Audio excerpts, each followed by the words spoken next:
This show is part of the RetroZap.com podcast network.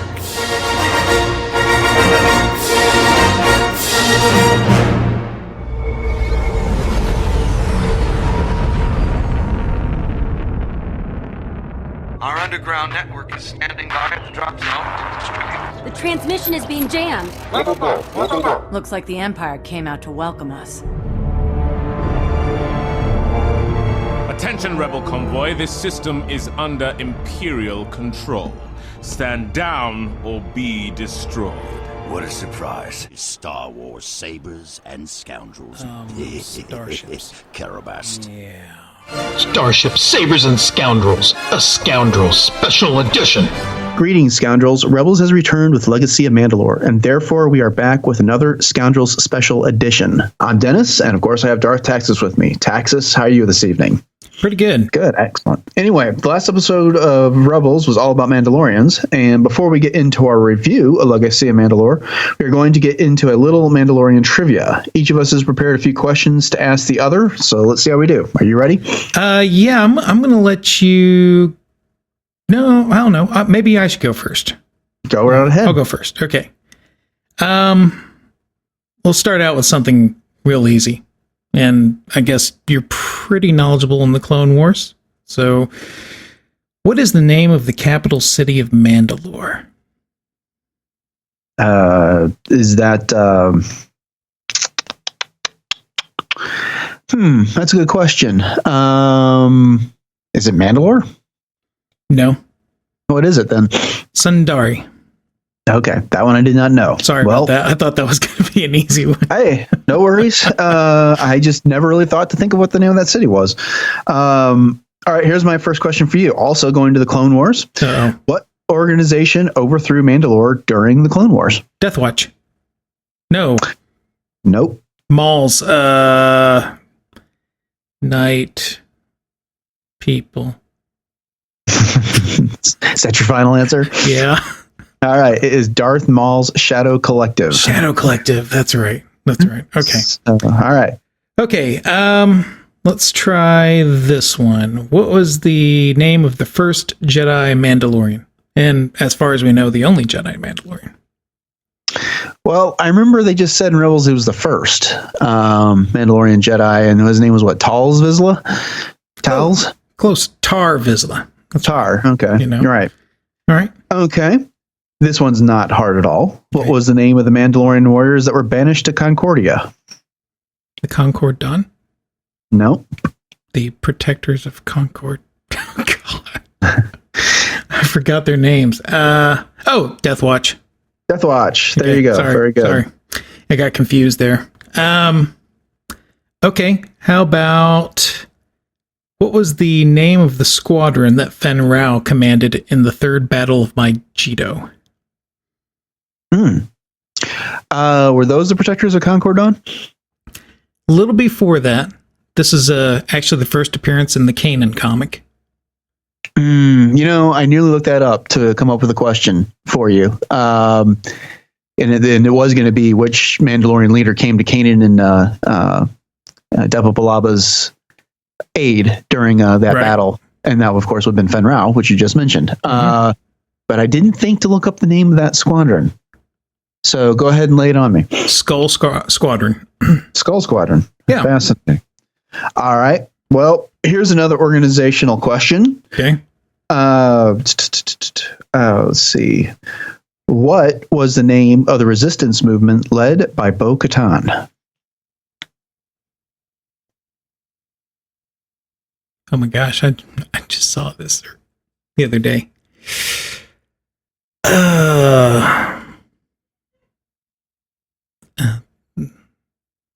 Hospital Banana? Hospital Banana? Okay. Just... Here's a hint. Okay. As you've blown it. Okay. Think of Sabine's shoulder pauldron. Hospital Pauldron? No, the Night Owls. Night Owls. See, that totally slipped my mind. All right. What's your final question for me? Well, okay. I'm going to give you... This one might seem long, but I think you'll be able... Believe it or not, I thought this was going to be the hard one, but I bet you it's going to end up being the easy one. Okay. Okay. Name or describe all the weapons Sabine used in this episode and the last one. Name? Okay. What kind of trivia question is this? All right. She has her jetpack, which I don't know that qualifies as a weapon. She has the van braces that has the lasso type thing that's in it. Right. It's also got that stun/push power. I'm not sure what you call that one. The repulsor. Mm-hmm. Right. Flamethrower. Uh-huh. Let's see. Then she's got that dart that she shot out that disabled Gar Saxon's jetpack. Uh-huh. Well, then she's used a practice staff, the Darksaber, and a blaster. Good. What am I missing? Let's see. I think there's two more at least. Two more. Well, did I mention her shield? No, you didn't. Okay, so there's one. And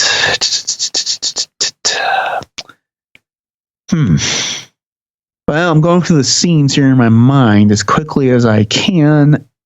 This one's not quite a spoiler alert because it was shown in previews. Shown in previews. Well, lightsaber? Yeah, Ezra's lightsaber. Okay. Yeah, I guess so. I thought I'd trick you up with that, but you know. Yeah, that's a good one. All right. Well, now that we kind of blown our cred with the Mandalorian trivia here. Well, I have one more. I have one more redemption question for you. Okay. One more redemption. All right, go ahead. And this one's really easy. Mm-hmm. What is the favorite musical instrument of House Vizsla? I don't know. The mandolin. Oh, now that we can own our credibility with Mandalorian trivia, sound the spoiler alert, and we're going to get into this episode. Okay, Kanan, Ezra, and Fenn Rau accompany Sabine to Krownest in an attempt to recruit the Wren clan into the rebels' cause. However, Mandalorian warriors shoot down the Phantom II upon arrival. Before hostilities escalate further, one of the attacking Mandalorians reveal himself to be Tristan Wren and orders a ceasefire. This is, of course, Sabine's brother. In an attempt to recruit her clan, Sabine gives the Darksaber to her mother, Ursa. However, Ursa betrays Sabine to Gar Saxon and presents him with the Darksaber, with the promise that Gar will leave Sabine to them. However, Gar Saxon then betrays the entirety of Clan Wren and threatens to wipe them all out. Sabine manages to defeat Gar in single combat, but in an act of mercy, she spares his life. As Gar prepares to shoot Sabine in the back, Ursa shoots him in the chest, in effect, choosing family over power. This act will plunge Mandalore into civil war, and Sabine elects to stay with her family rather than return to the rebellion as the episode concludes. So that is our brief summary of this episode. And so, as we usually do, Taxus, what's your brief 60 seconds or less overview or thoughts about this episode? Flying Mando with double hand cannon action going at each other was so awesome. It was so exciting. I'm just saying. I mean, it was nice seeing some, I don't think it's quite resolution of the conflict on her end. I think that it's just going to, I mean, we haven't even scratched the surface. You know, they're like a Mando onion, you know? And so, but it was cool seeing like everybody just kind of going at it in that throne room. Man, everybody flying around, chasing each other, shooting at each other. It kind of felt like an Old West kind of shootout to me. All right. You know, well, we'll get to that scene here. Yeah. That was my favorite. That, and there was one other part that was my favorite parts. But yeah, I really loved it. I thought it was exciting, and it definitely held my attention. Okay, great. Well, so the episode begins with this crew, which was which was Ezra, Kanan, Sabine, Fenn Rau, and Chopper. We're aboard the Phantom II. They're heading into Krownest, and that was, as you and I were discussing off air, kind of hard to figure out what they were saying. But I looked that up at the episode guide at StarWars.com, and that is spelled Krownest. I think a lot of people thought it was Kronos, which is a Star Trek reference to the Klingon homeworld. Yeah. But anyway, so they get attacked by Mandalorians after Sabine radios in that she's coming in, and this was a nice touch. She was speaking in Mandoa, the language of the Mandalorians. Yeah, it was cool. I don't know if you had an opportunity to catch this, but I think think it was Pablo Hidalgo mentioned on Twitter that he got to mentor Tia Sakar a little bit on how to speak Mandoa. But then he basically she says that this is Sabine Wren and I'm making my approach, and then they said in response, stand by, Sabine, and then 4 Mandalorians in jetpacks show up and launch their rockets at her. So where's our How to Speak Mandoa book? What's that? Where's our How to Speak Mandoa book? I'd love to have that Mandoa to English dictionary and back again. That'd be fun to have. I mean, hey, if Klingon, get their own Klingon to English dictionary. Why not this? Right. Warrior cultures and everything. Let's do it. Mm-hmm. So the fight then proceeds to the ground after they evade those rockets, and then the Mandalorians land on the Phantom 2. Chopper's there flipping out. That was cool. And they shoot the thrusters, which causes them to crash land. And Fenn Rau, Kanan tells Fenn Rau to kind of stay behind, that they're going to need him later. So he kind of ducks out. Plus, as we saw earlier this season, it would be kind of a shoot to kill on sight type of situation with Fenn Rau if they saw him, because Gar Saxon has declared him an enemy of the state. Yeah. Can I issue just a couple of opinions in this last segment here? For the opening scenes. A little bit of a continuity error, I thought, with the rockets on the jetpacks. I was thinking, well, maybe there were more that didn't fire their rockets, and those are the couple that landed on the shuttle. But it looked to me like everybody that was flying to intercept them fired them off. And then when they land on the shuttle, it looks like they got their rockets still on them. Yeah, that's a good point. There's that, and the other issue is that Sabine just radio in identifying herself. Yeah. And then they land, and after Fenn Rau's instructed to stay inside the Phantom 2, so it's her, Kanan, Ezra, and out there, and they start engaging these Mandalorians in a bit of a firefight. Ezra's deflecting blaster bolts, and then Sabine yells at Ezra for deflecting one right at one of these warriors, because she just warned them, said, I may be related to these guys, and then Ezra says, they shot at me, Sabine, and that's when Tristan realizes that it's Sabine. Yeah. Well, yeah, no kidding. She just told everyone that's who it was as they're flying in. And maybe he was just giving orders. Maybe he didn't hear the initial communication.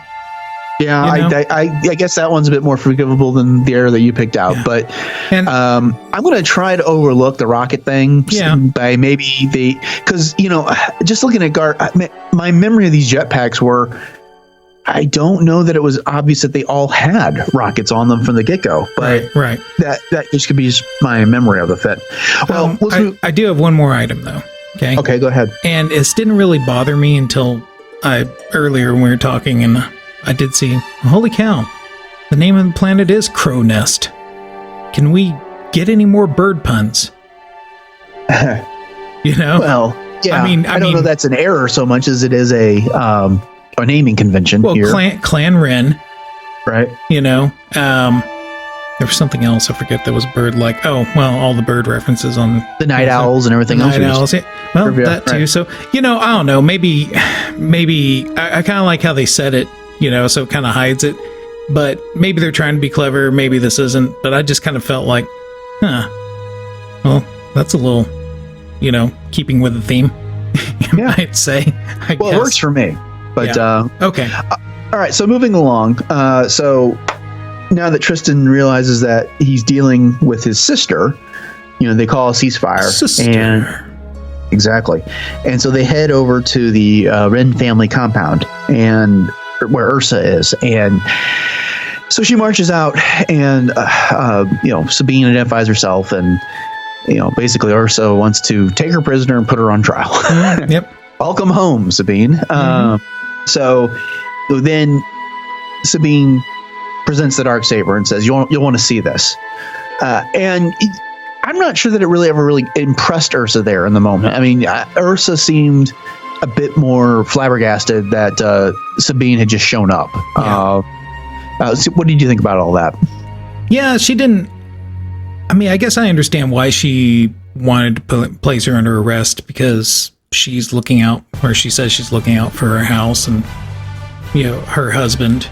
It doesn't really seem what I would think of your archetypical maternal instinct.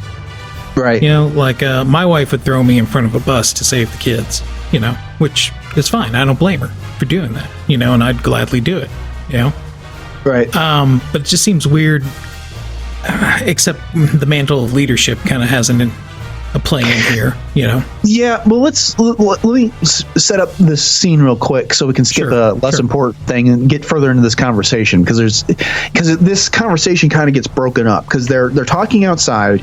Then, you know, Sabine wants to move this conversation forward, and Ursa says, fine, the Jedi can enter the home as long as they give up their weapons, which Ezra doesn't want to do, but Kanan says, Ezra, give up your saber. And so he does. And so they have a brief conversation kind of in the throne room, and then Sabine and Ursa continue this conversation out on the balcony.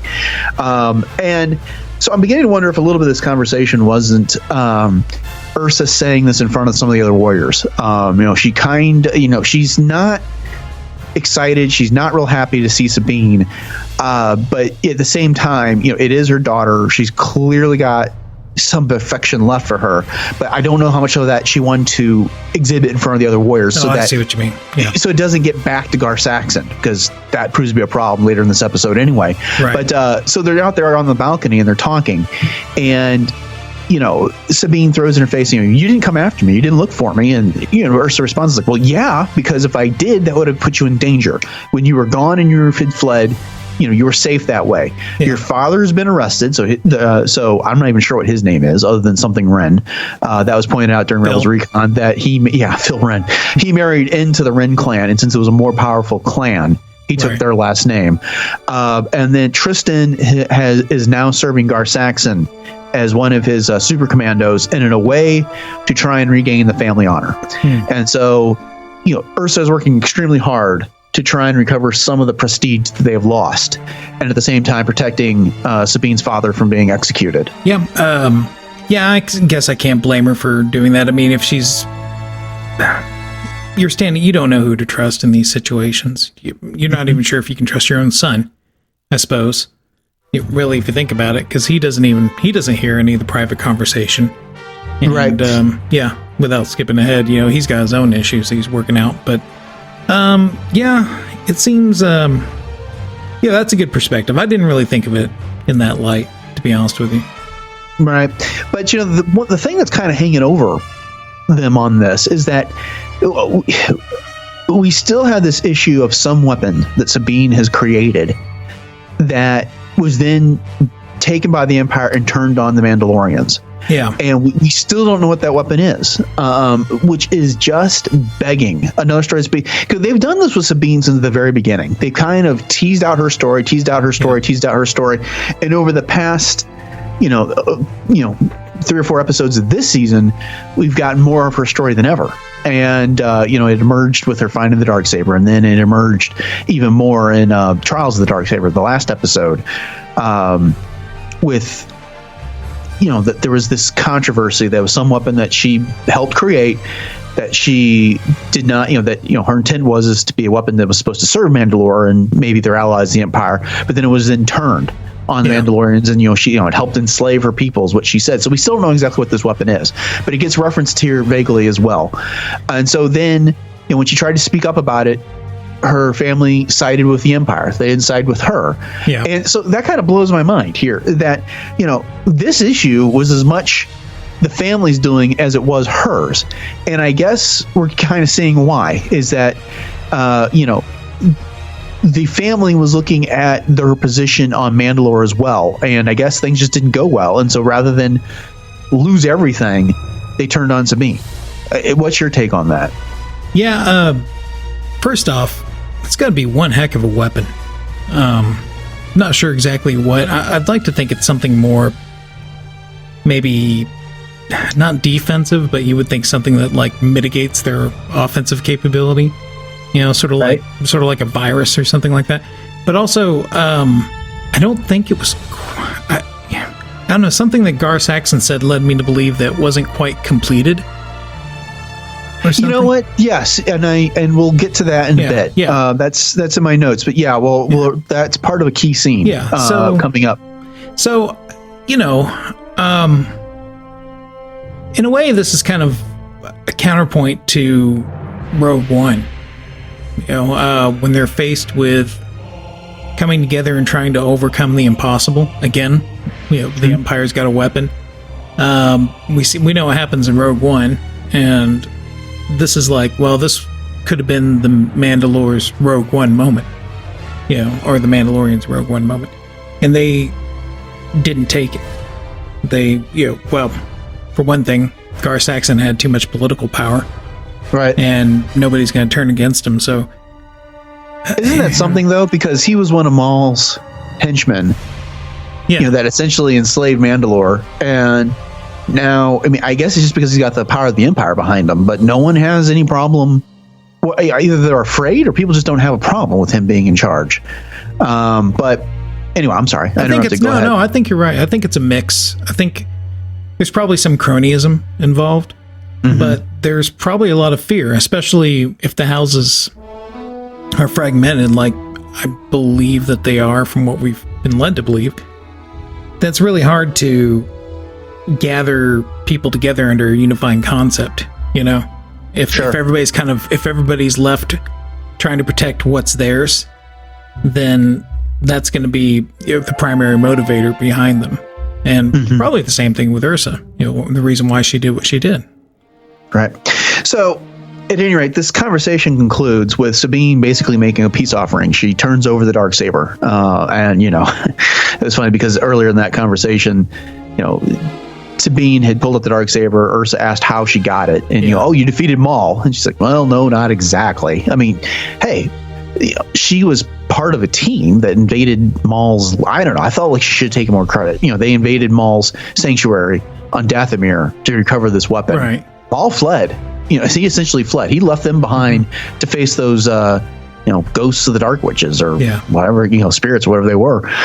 You know, so she was part of an effort that did defeat him in essence. And so I don't know. I felt like she should take more credit, but be as it may. But she understands what her mom's saying, though. Yeah, and her mom basically says, you know, holding it is different than keeping it, and you know, without losing your head. But you know, so Sabine said, you know, she gives it to her mom, and the intent is that, you know, I've come back to try and get, you know, to reunite this clan, to, you know, reunite, you know, the house and do best for Mandalore. And so her mom, you know, Ursa's trying to do what's best for her daughter and for her clan. And so she goes in and she contacts Gar Saxon and says, I've got this weapon. There's 2 Jedi here. I will give them to you. You have to leave Sabine with me. Yeah. And Gar Saxon basically leads her to believe that, yes, that's exactly what I'll do. Sure. Right. And meanwhile, Fenn Rau has snuck out of the Phantom, and he eavesdrops on this conversation, then sneaks into the compound and recovers Kanan and Ezra's lightsabers. Yeah. Little side note about that. Yeah. Did you ever get the feeling when you saw him, like, you know, what's that in the bushes? It's Fenn Rau. Why is he looking so mean? What's he planning? You know? It kind of made me go, are they going to do something where he's kind of takes political revenge on somebody? I wasn't too concerned. My bigger concern is that there was going to be a misunderstanding, that he's just eavesdropped on Ursa and heard both sides of this conversation between Ursa and Gar Saxon, and that he was going to do something without Kanan and Ezra having the same knowledge that he did, which was going to create one of those awkward, you know, moments where they thought he was doing what you were suggesting there. You know, like he was going to shoot at Ursa or something like that. Right. And that was going to create some other issue, which fortunately didn't happen. But in the meantime, while this is all going on, you know, Sabine and Tristan are sparring.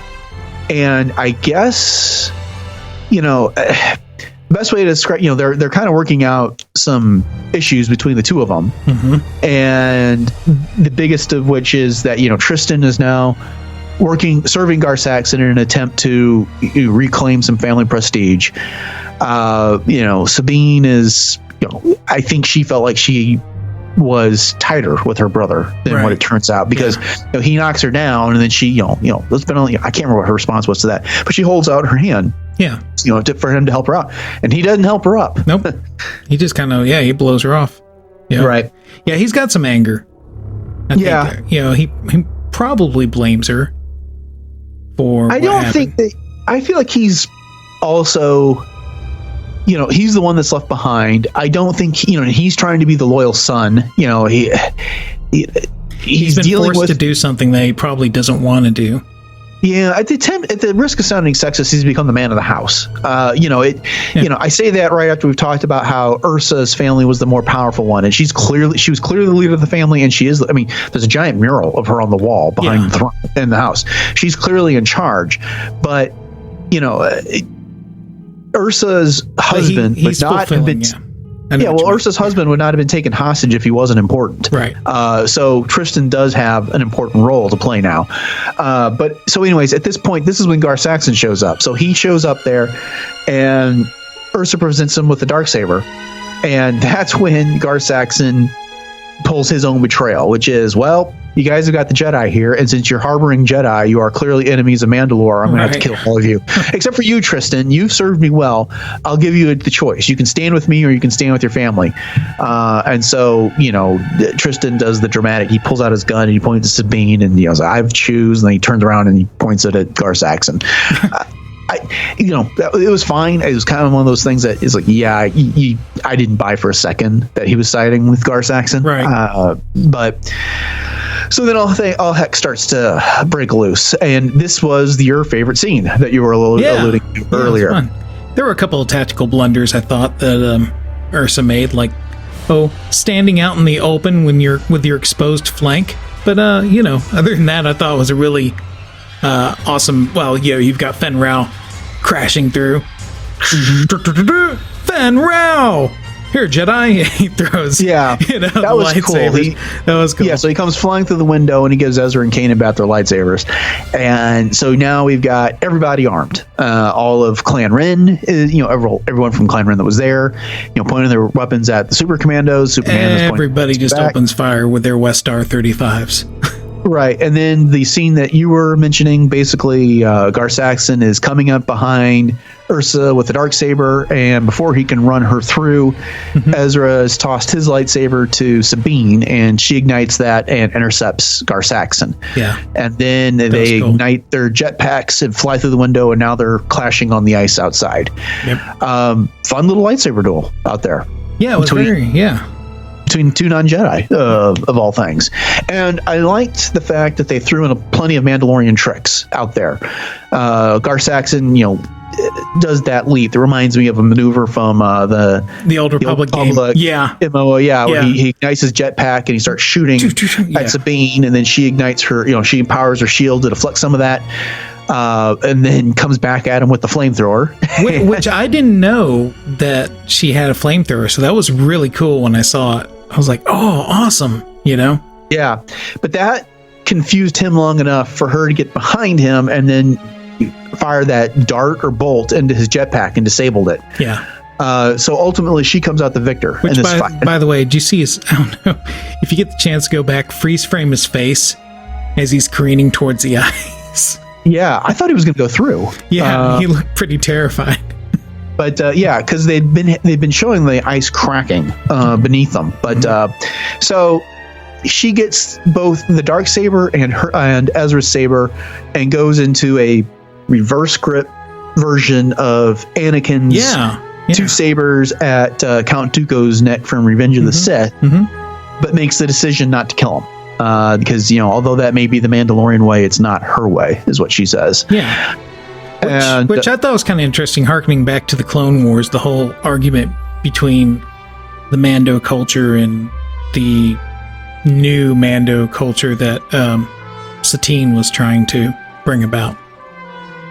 And so it's like, that's one of the problems that the Mandalorians had, was that they didn't want to be pacifists, or a large number of them didn't. Yeah, and it's not working out so well for them. In the middle of large wars, it's hard to be a pacifist, and they have too much of a warrior culture for this to work. Right. They got them conquered by, Maul's Shadow Syndicate. Now, thugs like Gar Saxon come in and take things over. It's basically they just weren't prepared for it. They too many ambitious warrior types and assassin types around that were taking advantage of this pacifist regime. But and not enough. That's a larger conversation. Yeah, it's a larger conversation for another day. I really liked how it was reminiscent almost of kind of a samurai movie when Saxon and Sabine were running at each other. Sabers. I thought that was really cool.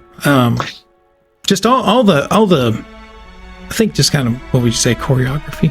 I don't know. I just thought it was a really, really well-designed fight, especially when it got down to their duel. And I agree. I do agree. It was clearly a different type of fight than what you would see between Ahsoka and the Inquisitors, or Kanan and Ezra and the Inquisitors, or them and Darth Vader or Maul, or any of those fights. These are Mandalorians, and even though they were using lightsabers, it had a very different feel, and it was fun. It was I enjoyed it quite a bit. I thought that I thought it was animated well. I thought it was designed well. So that was one of the best. It was a good episode, but it was one of the better parts. So Sabine is walking away from Gar Saxon, and he pulls a blaster and goes to, shoot. And kind of another classic image, that you hear the blaster bolt and Sabine's eyes get real big. And so, and that effort to well, who got shot? And, she turns around and there's Gar Saxon with a blaster bolt through his armor. Right. And then the next shot you see is Ursa standing there with her gun pointed at him. So she shot Gar Saxon, which, violated the very law that she just quoted to Ezra and Kanan, which was that you can't interfere. That's Mandalorian custom. Right. But she chose family over the prestige, over the Mandalorian custom. And now there's a big problem. With Gar Saxon gone, that was the Emperor's person that was supposed to rule Mandalore. They called him the Hand, the Emperor's Hand. Yeah. And I'll sit on that thought for just a second. And so now there's this power vacuum. Now, during the Rebels Recon, they made mention that Mandalore is actually a territory, not just a planet, and it's hundreds, if not thousands, of worlds. Yeah, which surprised me. I didn't think it was that big. It doesn't look that way on any Star Wars map that I can recall seeing. But so now Mandalore has been plunged into civil war. Okay, so there's one other big area to talk about, but since you brought up the Emperor's Hand thing, let's cover that real quick. Okay. That has stoked a lot of enthusiasm and excitement amongst the Star Wars community because the Mara Jade thing. Yeah. Mara Jade was the most famous person to ever have a title of the Emperor's Hand, and of course that is a Legends character, very awesome Legends character. Yeah. However, I hate to rain on everyone's parade if you haven't read this article already, but Lucas Siegel from comicbook.com, I guess, spoke with Dave Filoni, who had the following to say. The Emperor's Hand saying is probably just a little slide nod to a character type. I think it would probably be meant more innocently, but the minute you say it, I'm like, good grief. I know exactly what everyone's going to go with that. Filoni told us with a laugh. I know the hopefulness of all of it, but I wouldn't dwell too much on that. It's more of a generic reference to the type of character that exhibits in the history of the world. Like the Emperor has a hand. There's someone who's always sitting at the right hand that's gained great power. So Mara Jade was much more of an assassin, do the Emperor's dirty work type of character, because the Emperor was typically staying at Coruscant. And Gar Saxon is the Emperor's Hand, who is a person of power, person of repute that's out there doing the Emperor's work. Not quite the same thing. Yeah. So it looks like they're kind of squashing everyone's hope that we're going to see Mara Jade before it can never really get any momentum behind it. Yeah, I think that it was fairly obvious to me that it was just intended to mean that Gar Saxon acts with the complete authority of the Emperor without having to disclose what he's doing to the Emperor first, involving Mandalore. I'm with you. When they said it, I was like, oh, that's clever. But to me, it was not. This was a character like Mara Jade, and I can understand why people got excited by that. I thought Mara Jade was awesome, and I don't know how well she works in this version of the Star Wars galaxy. Yeah, that being said, I hope we never see her in Rebels. I mean, I'm just saying, sorry. I just don't think it would fit well. But yeah, that wasn't lost on me either. Yeah. Okay, so there's one last piece of business in this episode. And so now that they've kind of got Clan Rin behind them, Sabine makes a choice, which is that she's not going back with Kanan and Ezra to the rebellion. She is going to stay with her clan, and she's going to stay with her people, the Mandalorians. And Fenn Rau is staying behind as well. Or at least that's the way it appeared. Furthermore, Fenn Rau, says, you did well today. Good job. You've learned how to wield that weapon. Mandalore will look to you as a great leader. To which she, I'm paraphrasing, but to which she responds, she's like, "Oh, I'm not the leader. I'll find the leader." But she's, she'll find the right person to wield the Darksaber, but it's not ultimately going to be her. So what do you think?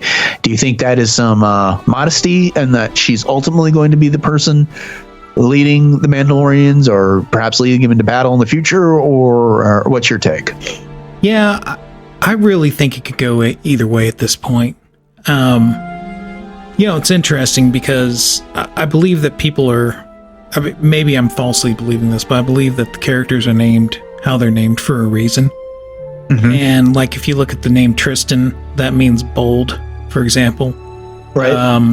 Then but there's also tragedy with one of the famous historical characters named Tristan. Right. With Sabine, besides being a creek in East Texas, there's the name actually hails from Italian descent, and it's coupled with an event in their history. I'm not sure if it's legend or actual history, but that it was a tribe of people who the Romans tricked and basically absconded with all the single women because they needed wives, and in Rome. This is like ancient history, okay? However, by the time the men of the region were assembled and went to attack the Romans, the women were assimilated quite well into Roman society and ended up being peacemakers between the different factions, making Rome a stronger, I guess you'd think, country overall, before they were an empire or even a republic. So again, I'm not sure how much is legend and how much is history there, but that's where the name Sabine, some people pronounce it Sabina, I think, comes from. So using that as the context, I'm thinking maybe that's her role, in this upcoming potential civil war, is one who unifies. Maybe she isn't going to be the Mandalore, but maybe she's the one that helps the clans to reach peace with each other. Again, who knows? Everybody might die. I don't know. I was just thinking that through. Well, there's a couple big things that are yet to happen this season. One is, we know that at some point we're going to see Obi-Wan and Maul, which I don't think really has anything to do with this story. No. But then we've got this impending attack on Lothal, which they've been working towards all season. It was kind of brought up in this episode, not directly, that there's this something big is coming with the rebellion, that they're going to make a big strike at the Empire, and that's that Inside Man episode where Callus outed himself as Fulcrum. That's where they discovered the existence of the TIE Defenders being manufactured on Lothal. So that's coming up. We also know that at some point Thrawn's going to spring his trap. I would not be surprised if Sabine is instrumental in bringing the Mandalorians to the rebellion's aid to get out of that mess. Yeah. There is still the issue of Boca Time. And the actress that did her voice, I believe, Katie not too long ago. Thank you, Katie Sackhoff. She recently stated she did some recording for Star Wars, or at least that's my understanding. So I'm not going to be terribly surprised if she is the future leader that ends up with the Darksaber. That would be cool. So that's just some speculation on my part. She is Satine's sister, right? Yep, that is true. There you go. Well, Taxus, I have some good news for you. Oh, really? Yes, it is time for one of your favorite segments. Silence, fools! Yeah, try it again. Oh, how about Silence, fools! You got it. So we got a couple of emails about this very episode. The first one is from Hassan, and he says, I enjoyed the heck out of this episode. The different style and colors of Mando armors, dialogue between Sabine and her mother was well done by both ladies, and the hand blasters combat reminds me of those John Woo films like Face Off. Yeah. The Wren's homestead reminds me of the architecture of all the buildings on Mandalore from the Clone Wars series. The fight between Sabine and Saxon was awesome. Sabine has become become very proficient with lightsabers, and seeing her using her certain set of skills to defeat him was the climax of the episode. Yeah. I thought Saxon was going to fall through the ice after Sabine spared his life. That would have been cool. Yeah. I was 50-50 on the ending. I know it was going to happen, but how the episode led itself and still shock at the same time. I have 3 questions. Who is Sabine's father? So I guess we could pause here to answer that one. I don't really know that we know the answer to that one. Phil Wren. It was Phil earlier, now he's Bill, huh? If Gar Saxon was the Emperor's hand, who was the first, and who will be the leader of the Mandalore if not Sabine? I don't know that we have any way of really knowing if there was a first or what type of lineage there was for the Emperor's hand so much. And we kind of answered this with that quote that Lucas Siegel gave us from comicbook.com. Well, I think that there's possibly more than one hand at the same time. I mean, you could have up to 3 or 4 hands. Well, I think you said it best earlier. Like any other human. They're the Emperor's hand. I think that's a way of describing it. You could probably say that about Moff Tarkin.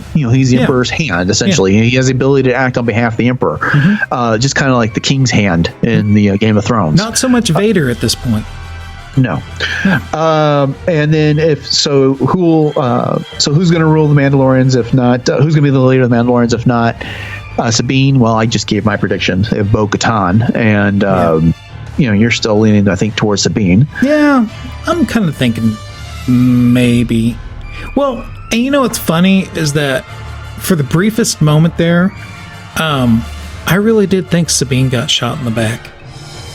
Yeah, because I thought oh no, this is where they're going to go dark, and so I think that's a bit dark. Yeah, well, and I thought maybe her death would be what sparks the House Wren to take action or something, kind of a blood feud, you might think. Well, that would have been something. But, Anyway, let me finish off this email here. So, Hassan basically concludes, by the way, great show, and may the force be with you. From Hassan, also known as @RoninBoba. I guess that's Twitter. That's cool. So, thank you very much for that email, Hassan. I love getting everyone's thoughts on these, and I do agree.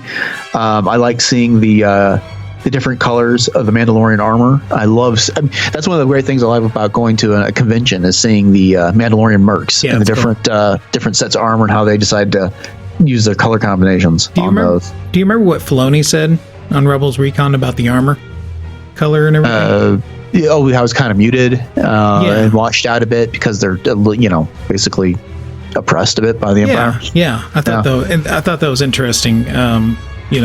With Sabine's especially colorful palette she chooses, which I really thought that was cool that we see that giant mural of her mother, and it makes me wonder. I mean, she was talking about her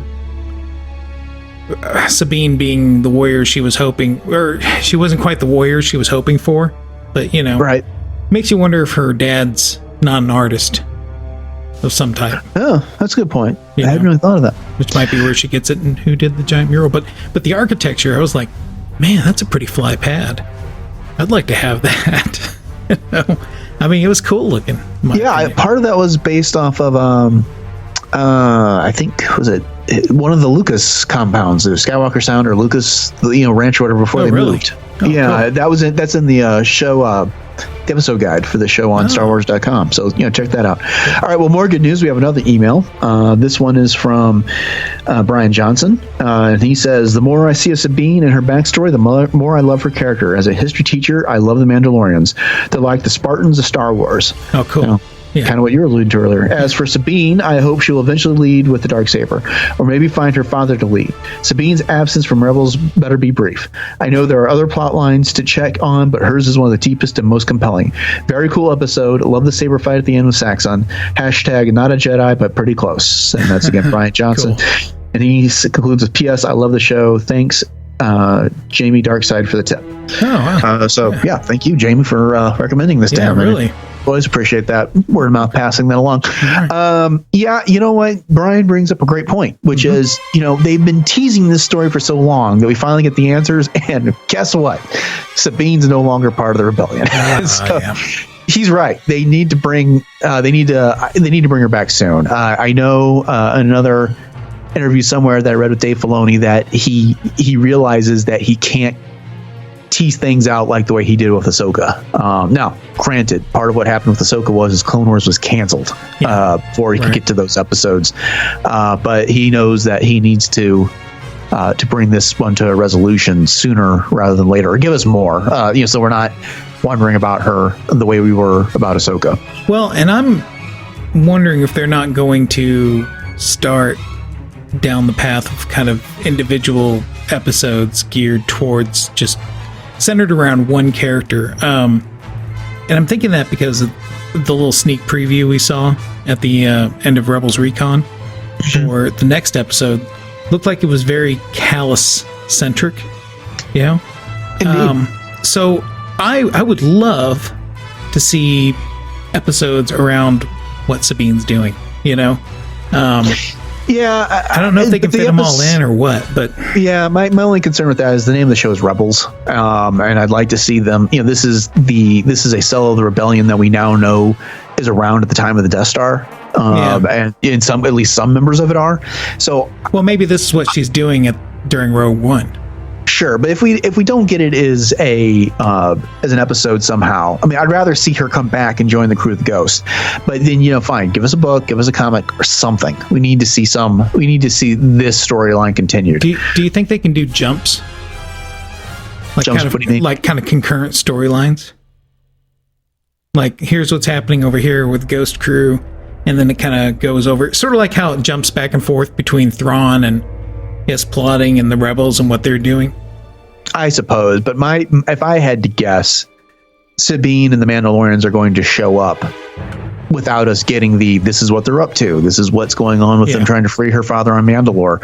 And to the extent that we get that story, it's going to be in some other medium. It's not going to be an episode of Rebels, but that's just my prediction. I could be wrong. Yeah. All right. Well, we're starting to run long on this Scoundrel Special Edition. So at this point, I will turn it over to you for your final thoughts. And if you want to grade the episode, go ahead. Okay. It was wonderfully acted again. There are just a few odd things, though, to me that, like I said, just didn't quite feel. I mean, the little snafu at the beginning that I think I hope I'm imagining. And then, the name thing, I was like, oh, okay. That's okay. Wah, wah, wah. But then, at the end, it was I felt really sad about the whole thing. But now kind of thinking back at it, Ezra just kind of took off without really much emotion between them, I don't know if I agree with that. I mean, it was, Kanan's known Sabine longer than Ezra ever did. Ezra had a crush at first. That's true. And then, Ezra had a crush on her, and then they were basically had a brother-sister dynamic developed. But anyways, I'm sorry. Your thoughts. Go ahead. That's right. Finish. So, I loved, again, all the Mando action. I mean, it was so Mandalicious. And only you, Mandalicious. and of course, the epic battle at the end. And finally, that rapscallion Gar Saxon got what he deserved. So I'm going to give this one, I think a mid-high A, 96. Oh, that's a good grade. Tia Sakara did a wonderful job in it, by the way. Again, Tia Sakara is fantastic. Yeah. For me, I like this episode. Finally brought this story to a head. We'd had the hints. We'd had some of the backstory. We still know what the case is with the weapon. We still have an untold story with Sabine's father. So I'm a little frustrated that we now have effectively her. At least they're making us believe that she's exiting the show. Yeah. Which, with all these other issues that are, still hanging out there. So that's why I still believe she's coming back. I'm with you. I felt like this was such a great episode, but there was just a couple of hurdles that they could have cleared a little bit better at the beginning to make it a phenomenal episode. Yeah. And so for that reason, I'm marking it down just a little bit more to about a 93, 94 or so. But I really enjoyed it. I am not as deep into the Mandalorians as a lot of people are, but I do enjoy them, and I really like the direction that they took the Mandalorians with this episode. Yeah, I'm looking forward to the Mandos being a force to be reckoned with. That's what I really want to see.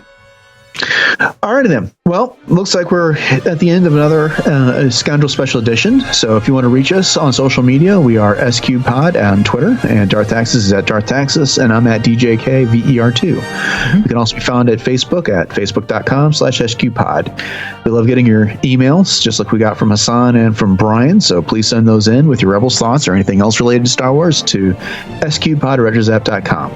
And if you'd like to support us, we'd appreciate an iTunes review. And we got one just recently. We'd love to get some more.